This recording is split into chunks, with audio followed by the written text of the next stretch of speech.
السلام علیکم گائس، آپ کے سامنے فارسی کا ایک کلام، فارسی کی ایک نعت رکھ رہا ہوں، اور یہ نعت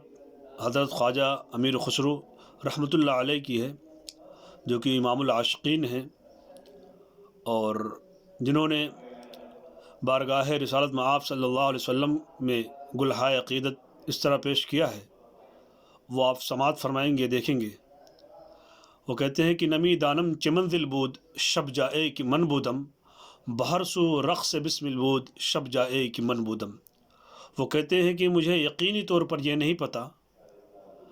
کہ وہ کون سا مقام تھا، وہ کون سی منزل تھی جہاں رات میں کل تھا۔ نمی دانم چمن دل بود شب جائے کہ من بودم۔ اب محفل کے بارے میں نہیں بتلا رہے ہیں، اور اپنے ایک تصور میں اور اپنے خیالات میں اس طرح کی وہ باتیں بتلا رہے ہیں، لیکن وہ کہتے ہیں کہ مجھے یہ نہیں پتہ کہ وہ رات میں جہاں پر تھا، مجھے نہیں پتہ، وہ محفل اور مجلس کے بارے میں پتہ نہیں، لیکن ہاں اس کی میں چند صفتیں اور وہاں کے حالات و کیفیات گنوانے لگا ہوں۔ وہ کہتے ہیں بہر سو رقص بسم البود شب جائے کہ من بودم، یعنی گزشتہ رات میں جہاں پر تھا وہاں پر جانثار پروانوں کی، عاشقوں کی ایک بھیڑ تھی اور ایک رقص ہو رہا تھا۔ وہ کہتے ہیں پری پیکر نگارے سرو قدے لالا رخسارے، پری پیکر نگار حسین چہرے والا، سرو قد سرو جیسے قد و قامت والا، استعدا بالکل قامت میں اعلیٰ، اور لالا رخسارے نہایت خوبصورت، لالا جیسے حسین چہرے والا۔ لالا کہتے ہیں ایک سفید و سرخ جو پھول ہوتا ہے اس کو لالا کہتے ہیں، اور محبوب کے چہرے کو لالا، گلے لالا سے شمار کیا جاتا ہے، اور محبوب کے قد و قامت کو سرو کہا جاتا ہے، سرو قد لالا رخسارے۔ اور کہتے ہیں کہ پری پیکر نگارے سرو قد لالا رخسارے، پری جیسے چہرے والا اور سرو جیسے قامت والا، قد کاٹھی والا، لالا رخسارے لالا جیسے پھول کی طرح خوبصورت، حسین و جمیل، اتیادک سندر۔ سراپا آفت دل بود شب جائے کی بدبودب، وہ کہتے ہیں کہ انتہائی دل کو آفت میں ڈالے ہوئے تھا، اور دل بالکل ہیجان کی کیفیت میں تھا۔ سراپا آفت دل بود، بالکل سراپا دل کو آفت میں ڈالنے والا، اور جہاں کل رات میں تھا۔ سراپا آفت دل بود شب جائے کی من بودم۔ اور کہتے ہیں کہ رقیباں گوش بر آواز او در ناز و من ترساں، رقیباں گوش بر آواز او در ناز و من ترساں، سخن گفتن چه مشکل بود شب جائے کی من بودم۔ وہ کہتے ہیں کہ رقیب، اور رقیب سمجھ لیں کس کو کہتے ہیں۔ رقیب کہتے ہیں کہ ایک محبت میں جو دو پارٹنر، دو شریک کار ایک دوسرے کے رقیب ہوتے ہیں۔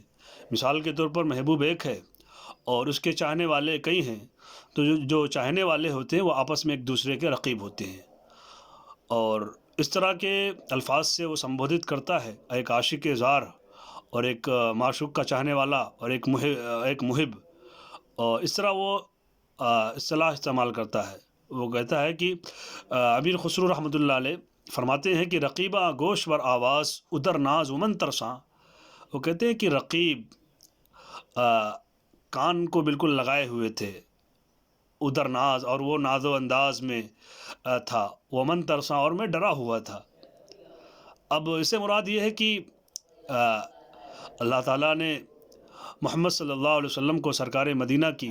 معیت میں اور فرشتوں کی معیت میں ایک مجلس لگائی ہوئی تھی، اور خود آقا نامدار صلی اللہ علیہ وسلم اس مجلس میں موجود تھے، اور خود اللہ تعالیٰ اس مجلس کا صدر نشین تھا، جو کہ اگلا شعر آئے گا۔ اور شیطان جو ہے وہ باتوں کو سننے کے لیے اور راز کو معلوم کرنے کے لیے آسمان کی جانب جا رہے تھے تاکہ کچھ سن لے، لیکن وہاں شہاب ثاقب ان کا انتظار کر رہا ہوتا ہے، اور ان کو جیسے ہی وہ سننے جاتے ہیں فرشتوں کا کوڑا، آگ کا کوڑا ان پر برستا ہے۔ تو کہتے ہیں کہ رقیبہ گوش بر آواز ادر ناز و من ترساں، سخن گفتن چه مشکل بود شب جائے کی من بودن، یعنی رقیب جو تھے، شیاطین جو تھے، وہ کان کو لگائے ہوئے تھے تاکہ راز کو اور اسرار کو فاش کر سکیں اور جان سکیں اور لوگوں کو بتلا سکیں۔ فرمایا سخن گفتن چه مشکل بود شب جائے کی من بودم، بات کہنا انتہائی سخت دشوار تھا، بہت مشکل تھی وہ رات جہاں پر میں تھا۔ اور فرمایا خدا خود میر مجلس بود اندر لا مکاں خسرو، اے ہے۔ وہ رات ایسی تھی اور وہ جگہ ایسی تھی کہ خدا ایک لا مکاں جگہ پر، اور ظاہر سی بات ہے اللہ تعالیٰ زمان و مکان جسم و جسے سے مبرہ و پاک ہے۔ کہتے ہیں کہ لا مکاں ایک جگہ پر خدا صدر نشین تھا، صدر محفل تھا، اندر لا مکاں خسرو کہتے ہیں کہ امیر خسرو رحمۃ اللہ علیہ کی خدا خود جو ہے میر مجلس تھا، اور محمد شم محفل بود شب جائے کہ من بودم، اور محمد صلی اللہ علیہ وسلم شم محفل تھے۔ شم محفل اس کو کہا جاتا ہے کہ جس کے سامنے جیسے مشاعرے میں پہلے کے زمانے کے جو مشاعرے ہوا کرتے تھے تو ایک شمع جلائی جاتی تھی، ایک چراغ اور لالٹین کے مانند کوئی چیز جلائی جاتی تھی، اور جو پڑھنے والا شاعر ہوتا تھا جس کے کلام کو سننا ہوتا تھا اس کے سامنے شمع جلائی جاتی تھی، پھر وہ پڑھتا تھا۔ تو فرماتے ہیں کہ محمد شم محفل بود شب جائے کہ من بودم، محمد صلی اللہ علیہ وسلم خود شم محفل تھے، محفل کی جان تھے جہاں پر میں تھا۔ خدا خود میر مجلس بود اندر لا مکا خسرو، محمد شم محفل بود شب جائے کہ من بودم۔